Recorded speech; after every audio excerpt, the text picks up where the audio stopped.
الحمد لله رب العالمين والصلاة والسلام على سيد المرسلين وعلى آله وصحبه أجمعين وبعد. أعوذ بالله من الشيطان الرجيم. بسم الله الرحمن الرحيم. اقرأ باسم ربك الذي خلق، خلق الإنسان من علق. اقرأ وربك الأكرم الذي علم بالقلم، علم الإنسان ما لم يعلم.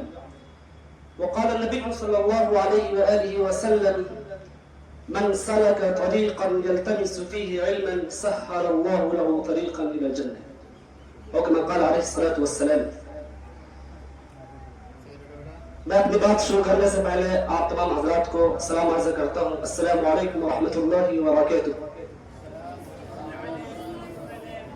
میرے لیے نہایت ہی فرحت و انبساط کا موقع ہے کہ میں آپ حضرات کے سامنے کچھ دیر اپنی بات رکھ سکوں. یہ وہ ادارہ ہے، یہ وہ مدرسہ ہے جہاں میں کھڑے ہو کر کے آج بات کر رہا ہوں. اس مدرسے کے ابتدائی طلبہ میں سے الحمدللہ میں بھی شامل ہوں.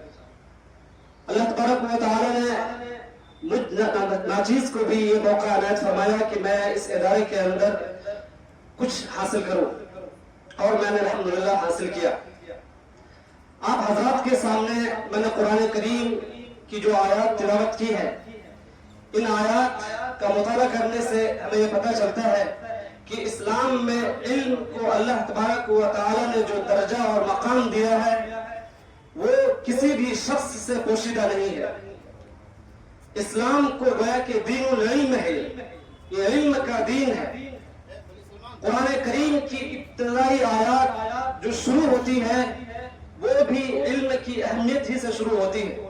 اللہ تبارک و تعالی نے کسی اور چیز پر روشنی نہ ڈال کر کے قرآن کریم کا جو نزول اور ابتدا کیا، وہ چند آیات جس کی میں نے تلاوت کی ان میں بھی اللہ تبارک و تعالی نے علم کی اہمیت کو اجاگر کیا اور یہ فرمایا کہ پڑھو، تمہارا رب نہایت ہی کریم ہے. وہ رب جس نے سکھایا جو تم نہیں جانتے تھے. علم الانسان ما لم يعلم، کہ انسان کو وہ سکھایا جو وہ نہیں جانتا تھا. ان آیات سے ہم علم کی اہمیت کا اندازہ لگا سکتے ہیں. آپ علم کی اہمیت کا اندازہ بدر کے اس واقعے سے بھی لگا سکتے ہیں کہ جب بدر کے موقع پر کفار قید کر لیے گئے، ان میں سے جو فدیہ دے کر چھوٹ گئے تو چھوٹ گئے، اور جن کے پاس فدیہ نہ ادا کرنے کی وسعت تھی تو ان کو نبی کریم صلی اللہ علیہ وسلم نے یہ بتایا کہ وہ ان مسلمانوں کو علم سکھائے جو نہیں جانتے تھے. ان کا فدیہ کیا مقرر کیا کہ وہ بچوں کو تعلیم دے، علم سکھائے.